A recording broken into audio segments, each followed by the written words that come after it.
Amigos, amigas, el ayatolá Jamenei Ali Jamenei, el guardián de la ortodoxia chiita, el jefe de la República Islámica de Irán, reaparece, sale en público y da pues un discurso que intenta remoralizar a los iraníes, pues un discurso sí de consumo interno y dice, le dimos una paliza a los sionistas y a Estados Unidos, su cuidador. Vamos a escuchar lo que dice el ayatollah Jamenei. Es el más poderoso en Irán. El ayatolá ha sido la máxima autoridad política y religiosa del país desde 1989. La autoridad política y religiosa más poderosa de Irán desde 1989, cuando murió el primer ayatollah, Ruhollah Khomeini. Vean este reportaje de la BBC, claro, con las salvedades de que es la BBC. Khamenei es apenas el segundo líder supremo que ha tenido la República Islámica desde la revolución de 1979, el año en el que fue derrocada la monarquía del Shah Mohammad Reza Pahlavi, que era respaldada por potencias como Estados Unidos y Reino Unido. Estados Unidos, que recientemente se involucró en el conflicto entre Irán e Israel después de bombardear a 3 plantas nucleares iraníes, ha dejado entrever la posibilidad de un cambio de régimen en Irán que deponga al ayatolá. Khamenei mantiene un férreo discurso antiimperialista y ha sido criticado por organismos de derechos humanos por la represión a su disidencia. ¿Quién es Ali Khamenei? ¿Qué tanto poder tiene como líder supremo de Irán? ¿Y quiénes son sus enemigos? Te lo contamos en este video. Khamenei nació en Mashhad, la segunda ciudad más grande de Irán, y proviene de una familia chiita, la rama del Islam que es dominante en Irán. Los iraníes que nacieron después de 1989 no han conocido a otro jefe de Estado en su país. Fue ese año cuando fue nombrado por un consejo de clérigos como el Rakhba, o líder supremo del país, después de la muerte del también ayatolá Ruhollah Khomeini, quien fue el fundador de la República Islámica de Irán. Un dato histórico importante es que antes de la República Islámica, a la que dio paso la revolución de 1979, Irán era una monarquía constitucional bajo el mando absoluto del Shah Mohammad Reza Pahlavi, recordado por haberse proclamado rey de reyes y gobernar con mano de hierro durante casi 4 décadas, hasta 1979. Pahlavi fue derrocado por la revolución, cuyos líderes asumieron el control del país hasta ahora. Los herederos de la dinastía Pahlavi aún hoy insisten en retomar el poder, pero sobre esto te hablo más adelante. Antes de convertirse en líder supremo, Khamenei fue elegido presidente entre 1981 y 1989, justo durante la guerra entre Irán e Irak. Aquel momento marcó el tono de su liderazgo antiestadounidense. Su gran aversión a Occidente también ha estado dirigida contra Israel, país al que ha pedido desaparecer de la región. Khamenei también ayudó a organizar el Cuerpo de Guardianes de la Revolución Islámica, la poderosa rama del ejército iraní que no responde al jefe del gobierno, sino directamente al jefe del Estado, es decir, al líder supremo, y que juega un rol clave en las operaciones extranjeras de Irán. ¿Y qué controla el ayatolá Khamenei en Irán? Primero hay que entender cómo está estructurado el poder en este país. El líder supremo está por encima de todo. Khamenei controla Irán bajo la doctrina del Velayat-e-Faqih, que se traduce como la tutela del jurista islámico. Esta teoría le otorga el control sobre la política y las fuerzas armadas del país. Está sobre el poder del presidente, de la justicia, del parlamento y de todas las fuerzas policiales y militares. El poder del ayatolá ha sido cuestionado durante varias ocasiones. Por ejemplo, durante la controvertida reelección del presidente Mahmoud Ahmadinejad en 2009, que desencadenó uno de los mayores movimientos de protestas desde la revolución de 1979. El líder supremo respaldaba en ese entonces a Ahmadinejad y ordenó reprimir la disidencia, lo que dejó decenas de muertos y miles de personas detenidas. Y más recientemente, un multitudinario movimiento de protestas en 2022 pidió el fin del régimen a raíz de la muerte de Mahsa Amini, una mujer de 22 años que murió en custodia de la policía religiosa por supuestamente negarse a usar el velo islámico. En ese momento, y pese a la represión, opositores dentro y fuera del país pedían un referéndum que cambie la estructura del país, que, según decían, era insostenible. Otros se oponen al régimen, pero desde el exilio, donde la oposición está fragmentada. Una de las figuras más reconocidas y polémicas es el heredero de la dinastía Pahlavi e hijo del Shah que fue depuesto en el año 79, el príncipe Reza Pahlavi, quien vive en Estados Unidos. Estaba destinado a gobernar Irán, pero después de que su padre fue derrocado, la familia se exilió y no ha regresado al país desde entonces. Reza Pahlavi ha sido un crítico recurrente del ayatolá Jamenei y con la reciente tensión entre Irán, Estados Unidos e Israel, reapareció y propone liderar él mismo un cambio de régimen en el país. This is the opportunity that we've been waiting for all this time. And I think the hour now, as I said in my speech, this is our Berlin Wall moment. Pero a Pahlavi le juega en contra que no cuenta con una base popular que lo respalde dentro de Irán, donde hay una imagen negativa con lo que fue el reinado de su padre por acusaciones de violaciones de derechos humanos, la corrupción y el uso del aparato de seguridad para reprimir a la oposición. Otro grupo disidente destacado es la llamada Organización de los Mujahidines del Pueblo de Irán, también conocidos por sus siglas OMPI o MEC en persa. Es un partido político inspirado en ideas marxistas que opera en el exilio y que los fieles al ayatolá consideran terrorista y traidor.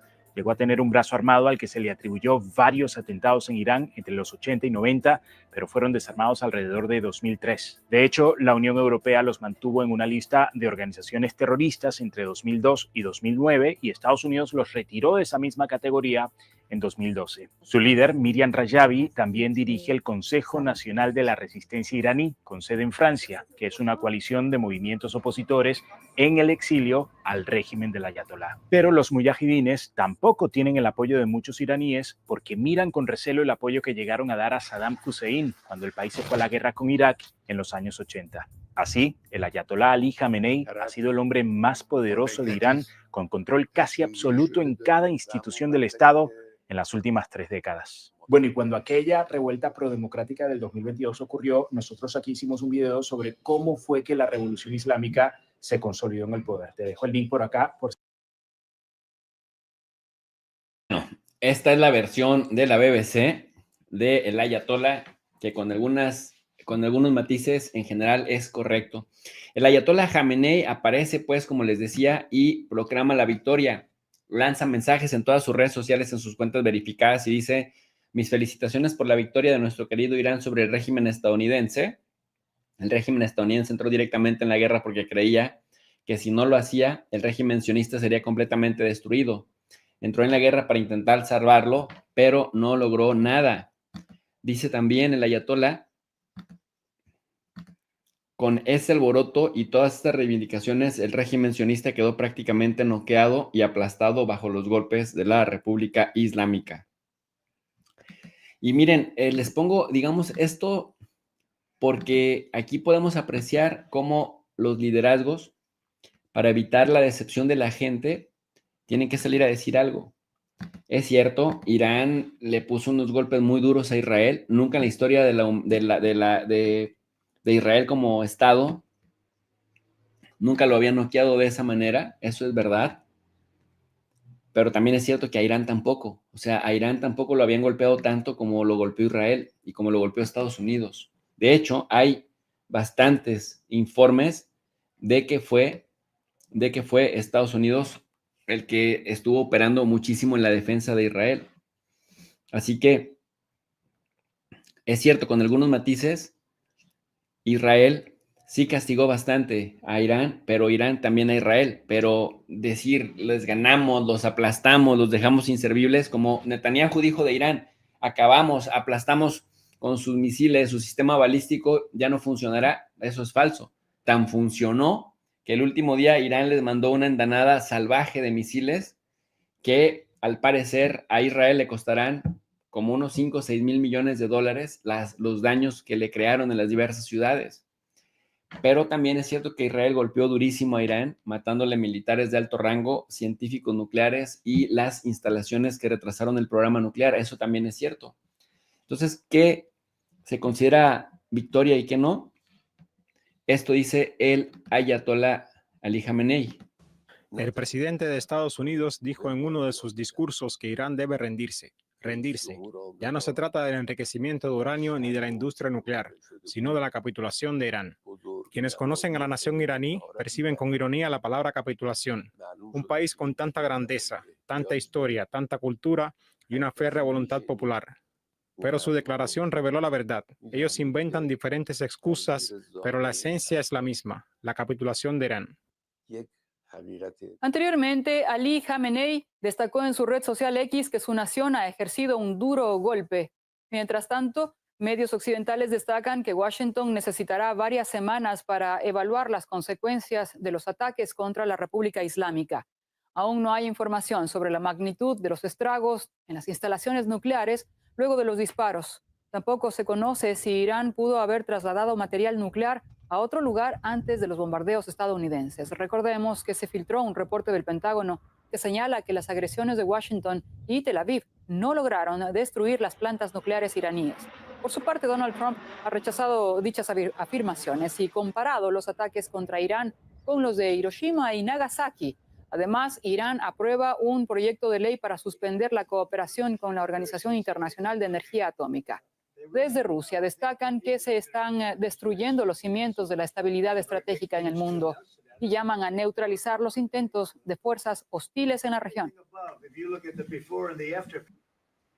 El ayatolá también escribió en sus redes sociales estos mensajes. Dice: el régimen sionista debe saber que atacar a la República Islámica de Irán tendrá un alto costo para ellos. Los iraníes, una nación de aproximadamente 90 millones de personas, se mantuvieron unidos y apoyando las acciones de las Fuerzas Armadas. La nación iraní demostró su grandeza y carácter excepcional en este evento. Demostró, cuando es necesario, se escuchará una voz unificada de esta nación. También le lanzó otra amenaza a Estados Unidos, en donde le dice lo siguiente. El presidente estadounidense declaró que Irán debe rendirse. Se huelga a decir que esta declaración es demasiado contundente para salir de la boca del presidente estadounidense. Lo dice a ti tal cual. El hecho de que la República Islámica tenga acceso a centros clave de Estados Unidos en la región y pueda actuar cuando lo considere necesario es un asunto crucial. Dicha acción podría repetirse en el futuro. De producirse cualquier agresión, el enemigo pagará un alto precio. La República Islámica asestó un duro golpe a Estados Unidos, atacó y dañó la base aérea de Al-Udeid, una de las bases estadounidenses clave en la región. Es decir, está hablando, socializando de los logros, porque dice, no tuvieron un paseo en el parque como lo aseguran. El medio Middle East Affairs, este que vemos en pantalla, que además es una cuenta con bastantes seguidores, Middle East Affairs, sostiene que Irán está planeando un acuerdo masivo para comprar 40 cazas chinos Chengdu J-10C para fortalecer su poder aéreo. Estos aviones, los cazas chinos Chengdu J-10C, son de 4.5 generación. Son aviones que están en este momento extremadamente bien evaluados y dicen que pueden pelear con los F-16 y también pueden pelear con los MiG-29 de Rusia y los Rafael franceses. Con esto, Irán tendría una gran capacidad de defender sus cielos, que cuando las baterías antiaéreas les empezaron a fallar, bueno, dicen los aviones también habrían estado pues con mucha capacidad para pelear. Hay reportes del Chatham House. El Chatham House es un think tank de Londres que habla justamente de la capacidad de estos aviones. El Chatham House sostiene que que todo aquel que aspire a tener estos aviones, miren, más o menos para que se den una idea de qué estamos hablando, les voy a poner una imagen. Hasta incluso son estéticamente, se ven aerodinámicos. Son aviones, los J-10C, los Chengdu, serían un desafío al dominio aéreo de Israel. Dicen que la primera señal fuerte de interés de Irán en el J-10C surge cuando el comandante de la Fuerza Aérea iraní, el general de brigada Hamid Bahedi, asistió a la exhibición de defensa de Shuhai Air Show en el 2024. Allí fue grabado inspeccionando abiertamente los aviones y conversando directamente con los ingenieros dicen que desarrollaban el J-10C, una variante de exportación del avión de combate 4.5 fabricado por Chengdu Aircraft Industry Group, que sería una competencia muy importante de Boeing. Dice ese momento que inicialmente fue ignorado por los grandes medios de comunicación, resultó ser el punto de partida de diversos rumores de que había negociaciones que se estaban desarrollando ampliamente. Hay informes que indican que la cantidad negociada oscila entre los 36 y los 48 aviones, o sea, unos 40 en términos medios, con un valor que podría superar los $2 millones por avión, dependiendo del paquete al que se requiera. Imagínense, $2 millones cuando los aviones de Estados Unidos están entre 20 y 40 millones de dólares. En ese sentido, es muchísimo más barato comprar estos que dan el mismo rendimiento, como pasa con los teléfonos, ¿no? Compras un Oppo que te da el mismo rendimiento que el iPhone Max Pro 16 o iPhone 16 Max Pro y te cuesta la mitad de precio y tiene un montón de funciones, o sea, es tremendo. Y si esto lo aplicas a la tecnología cotidiana, déjenme les platico que los chinos se están acercando a la capacidad destructiva que tiene Estados Unidos y en precio, pues son muchísimo más competitivos los chinos, con lo cual Estados Unidos habría querido frenar de inmediato esto para enfocarse nuevamente en China, que es el verdadero meollo del asunto. Bueno, ¿qué especificaciones del J-10C dan en el Chatham House? El reporte del Chatham House, un think tank londinense que mantiene, digamos, a tono las evaluaciones de la guerra en todos los puntos cardinales del planeta, y dice lo siguiente: no es un avión normal. Este avión es la columna vertebral de la Fuerza Aérea del Ejército Popular de Liberación China y se ha exportado ya a Pakistán, donde se utilizó en ejercicios aéreos contra los Su-30MK y después en el combate contra la India, en donde demostró su fiereza contra los aviones Rafael de Francia. Algunas características de este avión que China podría venderle a Irán, que después de esta guerra, digamos, fue una de sus... Es decir, mientras Pakistán se mostró muy rápido frente a los aviones Rafael de Francia, a Irán le dolió mucho el uso de F-35 que hizo Israel. Entonces, estos aviones tienen una característica muy interesante. Dice, algunas de estas características clave son: tienen un radar que permite la detección simultánea de múltiples objetivos, el Active Electronically Scan Array, que observa diferentes blancos al mismo tiempo y tiene la capacidad de preparar el avión para atacarlos al mismo momento. El misil PL-15, que tiene un largo alcance de hasta 200 a 300 kilómetros, que lo hace peligroso incluso antes de que sea visto por el enemigo. También tiene un diseño aerodinámico Delta para una maniobrabilidad equivalente al F-16 o al Mirage 2000, y tiene también capacidades de guerra electrónica interna y cabina digital estandarizada. Por cierto, creo que Milei compró unos aviones F-16 recientemente. Dice, el precio rondaría normalmente en el mercado entre 40 y 50 millones de dólares por unidad.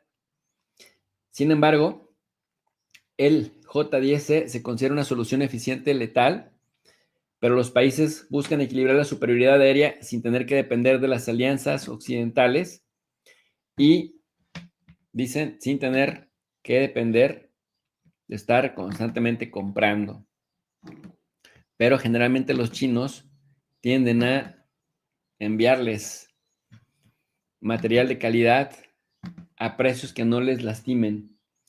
Bueno, entonces el Middle Eastern Affairs, un medio muy visto, muy leído por diferentes académicos que trabajan en esta área, dicen pues que Irán estaría planeando un acuerdo masivo, comprando alrededor de unos 40 aviones Chengdu para hacer la diferencia y para ahora sí desafiar a Israel en el plano aéreo. ¿Por qué? Porque Israel ya tiene 36 aviones F-35. Este F-35, dice, es la estrella, la joya de la corona de Estados Unidos, y convierte a Israel en el único país en Medio Oriente con una capacidad de un avión de quinta generación. Israel cuenta con un sistema de defensa multicapa, como la cúpula de hierro, la onda de David y el Arrow 3, que se ve reforzado con el F-35, los aviones F-35. La pregunta es si los aviones Chengdu J-10C pudieran derrotar a los aviones F-35 de Israel. La respuesta es que no, porque el poder aéreo no se trata solo de aviones a reacción, sino también de doctrina de guerra, de logística, de enlaces de datos, de sistemas de misiles, de ecosistemas de apoyo. Sin embargo, los J-10C obligarían a Israel a revisar si su superioridad les obliga a modificar su estrategia de cálculo hacia Irán. Es decir, que de todas formas sí les daría una capacidad de disuasión. Pues ahí tienen, esto queda como mera posibilidad, no es un hecho todavía, pero ahora mismo el ministro de Defensa de Irán, junto con el de la India, junto con el de Pakistán, no, Pakistán sí, India no, están justamente en China. Irán y Pakistán están en China, los ministros de Defensa teniendo una reunión con el ministro de Defensa de China. ¿Será una respuesta acaso a la reunión de la OTAN? Vaya usted a saber. Bueno, el que anda que no lo calienta ni el sol es Donald Trump. Donald Trump está enojadísimo, está furioso, porque dice, ¿y qué tal si fueron los demócratas los que filtraron la información? Bueno, no dice ¿y qué tal? Dice, los demócratas son quienes filtraron la información sobre el vuelo perfecto a las instalaciones nucleares de Irán. Deberían ser procesados. Esta es una amenaza muy grave que una democracia no se debería permitir. Que Donald J. Trump esté diciendo que quienes filtraron la información sobre el vuelo perfecto son los demócratas y que quiere procesarlos, te habla de las intenciones muy serias de Trump de hacerse con el poder, de amedrentar a los opositores políticos, porque esto tampoco tiene sentido. Esto tampoco tiene sentido. ¿Por qué no tiene sentido? No tiene sentido porque se supone que Trump había dicho que ya no había en la Casa Blanca y ya no había en su equipo cercano y ya no había en los cuerpos de inteligencia demócratas. Entonces, si alguien filtró información de inteligencia considerada como secreto, ¿por qué tendría que ser un demócrata? Ahora, dice, los demócratas filtraron la información, que los procesen. ¿A quién? ¿A quién procesarías? ¿A cuál? Y luego el otro que está muy indignado es Peter Hegseth, quien dice, no, de verdad, sí les hicimos un daño enorme, no estoy mintiendo, pero si no me creen, y dice, vayan ustedes mismos a comprobarlo con una pala y escarben. O sea, con respuestas así tremendas. Escuchen esto. Firepower with that specificity at that location and others is going to have a devastating effect. So we all recognize. Bueno, la logística que utilizamos, el arsenal que utilizamos con esa precisión, sí deja una zona devastada. There will be days and weeks ahead. That's why yesterday I said, if you want to know what's going on at Fordo. Si ustedes quieren saber, como lo dije ayer o antier, si ustedes quieren saber qué pasó en Fordo, you better go there and get a big shovel. Because no one's under. Es mejor que agarren una gran pala y escarben. There right now, no one's under there able to assess, and everyone's using reflections of what they see, and that's why the Israelis, porque sin estar ahí es muy difícil hacer una evaluación de lo que realmente pasó. Y después esto.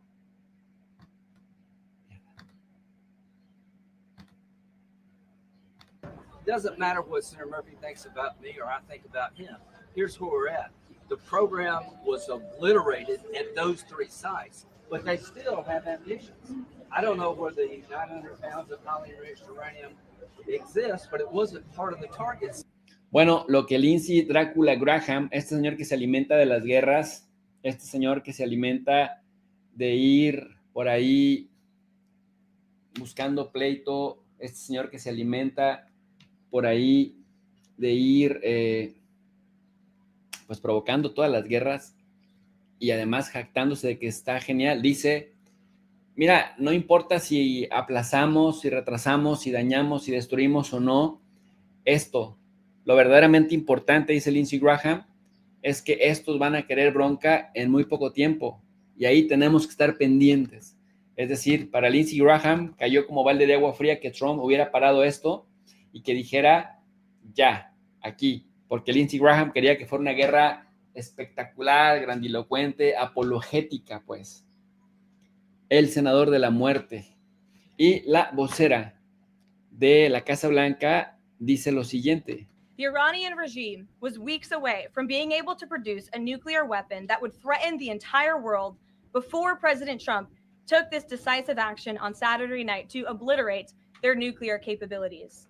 O sea, la misma cantaleta. O sea, Estados Unidos insiste, la administración Trump insiste en, antes de que el presidente Trump llegara, los iraníes estaban ya listos pero de verdad, créanme, ya estaban listos con la bomba. Bueno, Trump dijo en una de sus especulaciones que habían destruido la bomba más potente y poderosa nuclear del mundo. Ya ven que con Trump todo es superlativo. O sea, para empezar, ni se sabe, para empezar, no han podido demostrar que Irán estuviera fabricando unas ojivas nucleares. Después, no han podido demostrar que esas ojivas nucleares fueron a ser usadas contra Estados Unidos. Su única excusa es que como allá han estado gritando muerte a Estados Unidos, dice, no, es que lo están diciendo.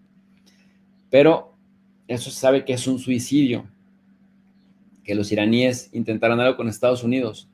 De hecho, por eso todos aquellos que tienen armas nucleares las usan nada más para la disuasión. Pero dice otra vez Karen Leavitt, bueno, estos estaban a punto de, pero nosotros lo evitamos. The contrast in leadership could not be more clear. Barack Obama El contraste en el liderazgo no puede ser más claro. Obama and Joe Biden sent pallets of cash, American taxpayer dollars.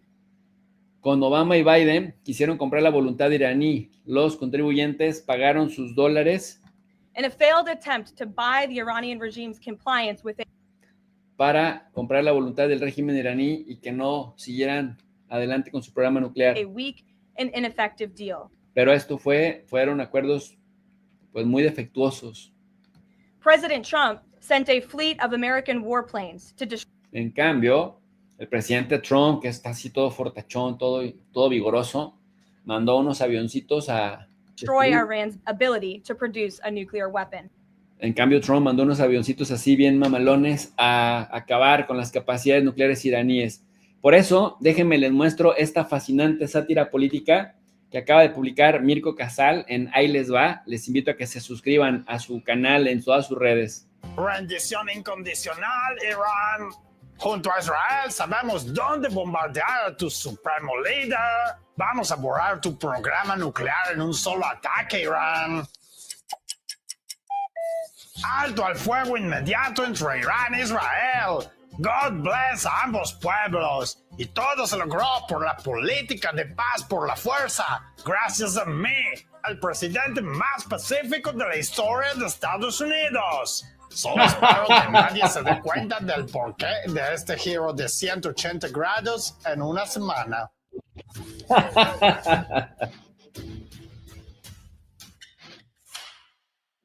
La historia dice que alto al fuego e Israel en una misma frase es una contradicción en sí misma.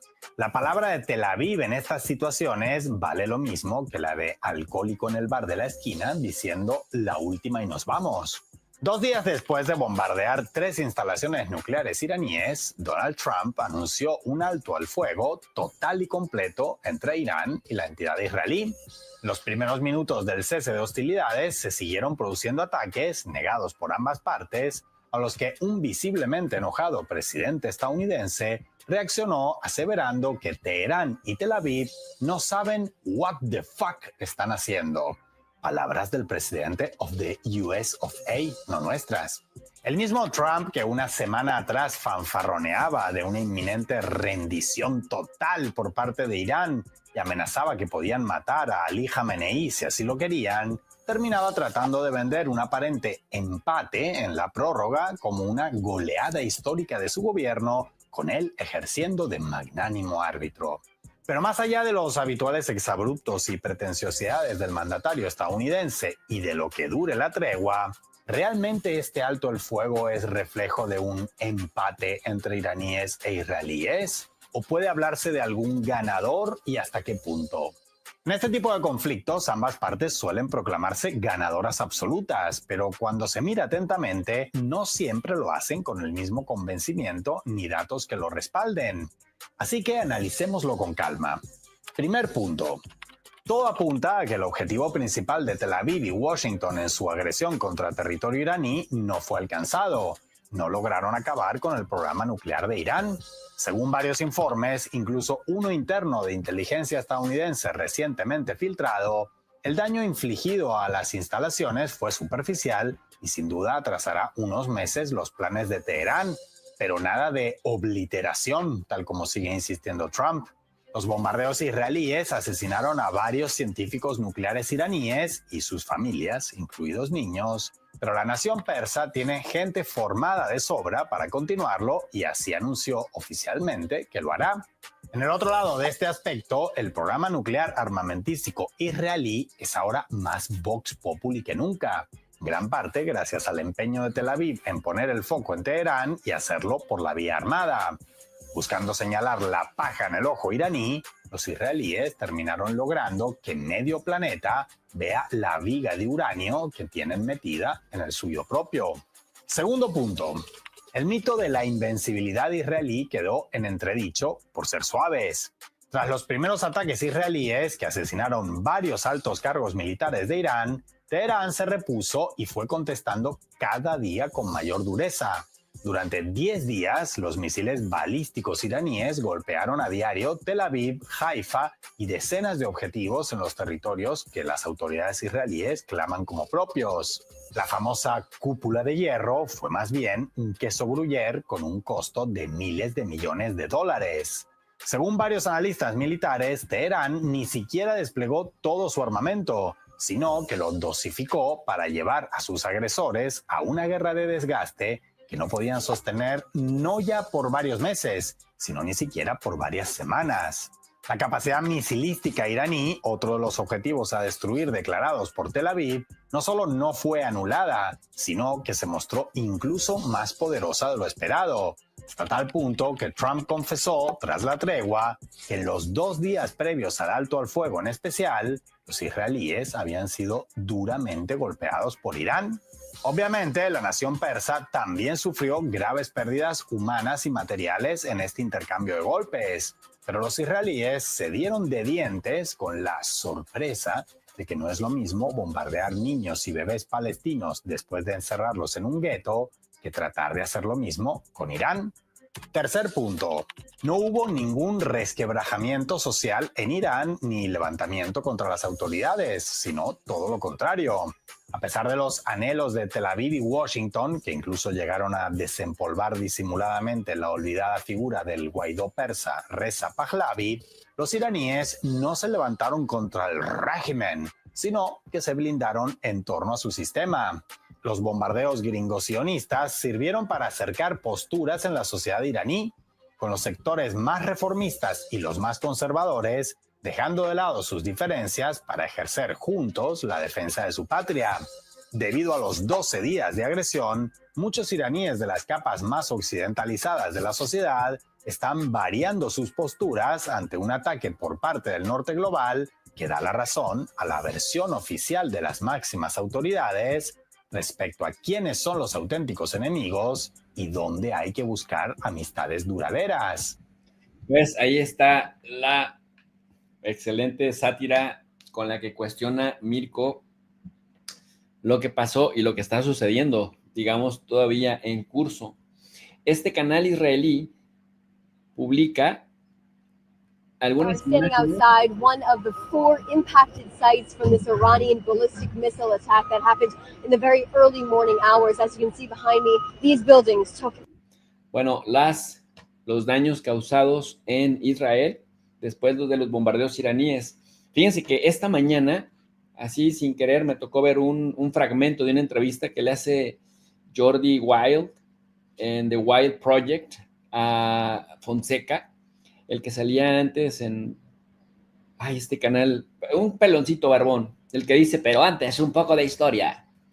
Y este cuate es un propagandista de lo peor, o sea, es muy flojo como analista y es más pura propaganda y puro apoyo de yo soy Team Israel y bla, bla, bla. Y él decía, no, es que Irán no le hizo ni cosquillas a Israel. Irán ya estaba en la lona, ya lo tenía súper rendido. Bueno, ante la evidencia, propagandistas como este señor Fonseca, la verdad es que se caen, es bastante flojito. Pero hay medios de comunicación serios, por ejemplo, este que les voy a mostrar, Dropsite, que hacen un análisis a propósito de las imágenes que muestra la televisión israelí, de los costos que tuvo para Israel esta guerra. Dice, la guerra de 12 días de Israel con Irán ha costado miles de millones de dólares, según un informe de la agencia Anadolu. Informan que solo en la primera semana de guerra se gastaron 5,000 millones de dólares y los gastos diarios equivalían a 725 millones. Dice, la mayor parte de esto, 593 millones de dólares, se usaron para ataques ofensivos, mientras que 132 millones se destinaron a las defensas aéreas y a la movilización militar. También dice que el diario The Wall Street Journal reportó que los costos diarios de los sistemas de defensa contra los misiles oscilaron entre los 10 y los 200 millones. Si el conflicto hubiera durado un mes, el costo total podría haber superado los 12,000 millones de dólares, de acuerdo con el Instituto Aarón. Experto en finanzas palestino Nasser Abdelkarim advierte que los costos indirectos podrían elevar el total a 20,000 millones, así, 20,000 millones, dice, teniendo en cuenta la pérdida de productividad y las evacuaciones. Los ataques iraníes paralizaron la mayor parte de las refinerías de petróleo de Israel, suspendieron los vuelos al aeropuerto Ben Gurión y afectaron al sector diamantífero, que es bastante variado también por allá. También señala el medio Dropsite que los ataques iraníes, más bien que el Ministerio de Finanzas israelí solicitó 857 millones de dólares adicionales al Ministerio de Defensa para financiar gastos relacionados con la guerra, como el pago y la movilización de reservistas. Simultáneamente propuso recortar 200 millones de dólares a los servicios de salud, educación y sociales para ayudar a financiar el déficit. Y bueno, esto de alguna manera nos lleva a pensar de que aunque la guerra no la ganó Irán, sí le causó bastantes daños a Israel, dicho por las mismas fuentes israelíes. O sea, imagínense en 12 días casi 20,000 millones de dólares, directos o indirectamente, y el mismo Donald Trump reconociendo en la OTAN, frente a Mark Rutte, Donald Trump reconociendo, sí, definitivamente, los iraníes golpearon muy duro a Israel en los últimos 2 días. Eso lo dijo el mismo Trump, no lo está diciendo una fuente pro-iraní. Así que a León Ascendente le dieron sus coscorrones. Y por otro lado, también dijo Trump, cuando salió a poner un mensaje en Truth Social, que había básicamente sufrido un infierno con Benjamín Netanyahu enfrentándose contra Irán, que eran como unos verdaderos leones. Ojo con ese dato, dicho por Trump. Entonces ahora que sale Dropsite y nos dice, bueno, es que los costos estimados sí son tal, quizás el ayatolá que rompe el silencio y clama victoria tenga de qué sentirse orgulloso, de que por lo menos se dieron un buen tiro, de que por lo menos se dieron un buen agarre, pero también decíamos, también Israel le causó bastantes daños a Irán, bastantes daños, quizás por el ataque sorpresa, pero creo que para ambos países esto será un manual y los centros de investigación defensivos y ofensivos estarán en marcha en estos momentos, trabajando durísimo para pues poderse preparar para la siguiente fase, porque si ya se dieron un tiro en abril del 2024, después en octubre del 24 y ahora en junio del 25, esto seguramente va para largo, sobre todo por esta razón. Irán reitera su derecho nuclear y condena hipocresía diplomática de Estados Unidos. Esto lo dice el portavoz del Ministerio de Asuntos Exteriores de Irán, Ismael Bakai. Dice que en una entrevista con el canal qatarí Al Jazeera, el portavoz del Ministerio del Exterior, Ismael Bakai, reiteró el derecho de la República Islámica de Irán a utilizar la energía nuclear con fines pacíficos, según el artículo 4 del Tratado de No Proliferación de Armas Nucleares, nuclear, y rechazó la afirmación del presidente Trump de que los ataques estadounidenses contra las instalaciones nucleares destruyeron el programa nuclear iraní. Otro que va a hacer enojar a Trump, porque Trump está vendiendo la idea de que gracias a que destruyó por obliteration, hacia que barrió del mapa, aunque no hay señales de radiación, ni mucho menos. Entonces ahora Donald Trump tiene un gran problema de pasar de ser un gran héroe a hacer el ridículo y haber dicho una enorme mentira. Dice, lo que quiero decir, dice el portavoz del Ministerio del Exterior de Irán, lo que quiero decir es que el derecho de Irán a la energía nuclear con fines pacíficos permanece intacto. Irán tiene todo el derecho en virtud del Tratado de No Proliferación y del artículo 4 del mismo a disfrutar de la energía nuclear con fines pacíficos y está decidido a preservar ese derecho bajo cualquier circunstancia. Cualquier circunstancia significa una guerra, así que seguramente se están preparando. Por eso la idea de ir con los Chengdu J-10C y en declaración a la prensa en una conferencia de la Organización del Tratado del Atlántico Norte, Trump afirmó también que Estados Unidos e Irán mantendrían conversaciones la próxima semana. Dice, no me importa si tengo un acuerdo o no, lo único que pediríamos es lo que pedíamos antes, que no queremos armas nucleares, declaró el presidente. La agencia iraní Tasnim también señala que el líder, destacó que el líder ha felicitado a la nación por la victoria y afirma que Irán aplastó al régimen sionista, cosa que ya dijimos que está en duda, aunque sí le asestó golpes brutales, también Irán se llevó lo suyo, así que así como que aplastamos, no necesariamente.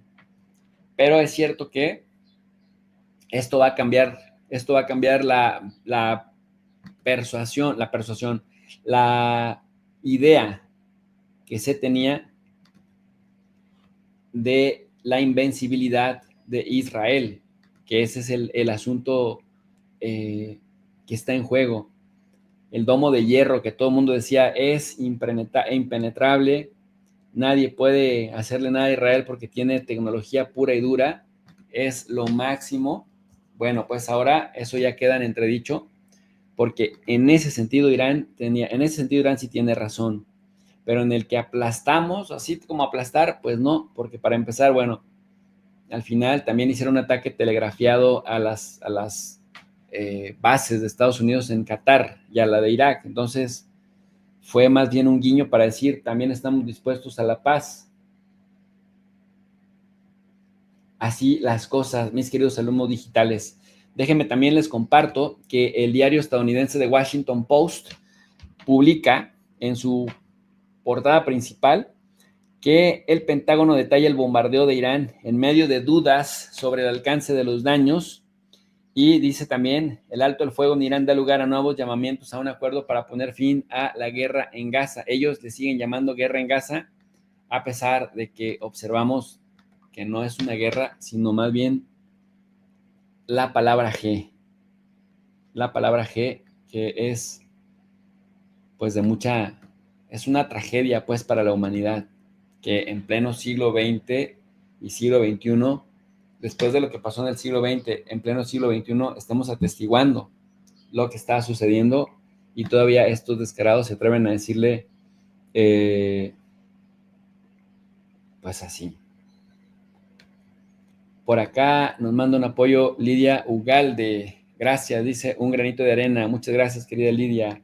Y también Luar nos manda un apoyo y nos dice, profe, teniendo en cuenta que su cámara de 720 muestra con calidad sus videos, incluso al mostrar las fuentes periódicos, pero le hago este primer pago para que pueda comprar una cámara nueva con calidad de 1080. Muchas gracias, Luar. Gracias por el apoyo y créame que estamos trabajando en eso. Gracias. Pues miren, nosotros aquí llegamos por hoy, esperando que haya sido de su agrado y de utilidad para entender el mundo que nos está tocando vivir. Les pedimos que si esta sesión fue de su agrado, nos apoyen con su poderoso me gusta, que nos ayuden a compartir la transmisión para que llegue a más personas. Les invitamos a que se suscriban al canal y al suscribirse activen la campanita de notificaciones para que YouTube les avise cuando estemos sesionando. De verdad que ahí vamos pian pianito, sin prisa, pero sin pausa. Y bueno, pues es gracias a ustedes que se suscriben y que vienen a ver nuestras transmisiones, que ahí vamos pian pianito.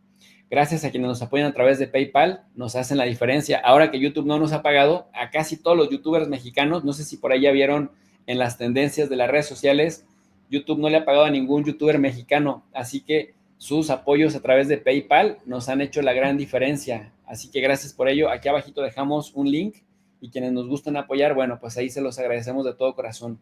Gracias también a mi queridísimo Infame, gracias también a Peluznante que nos apoyan en la moderación del chat, gracias de todo corazón, a mi bellísima esposa que hace un trabajo enorme para mantener a flote este espacio educativo. Como siempre les digo, son todos y todas bienvenidas y bienvenidos al canal de Tu Profe RI. Muy buena tarde.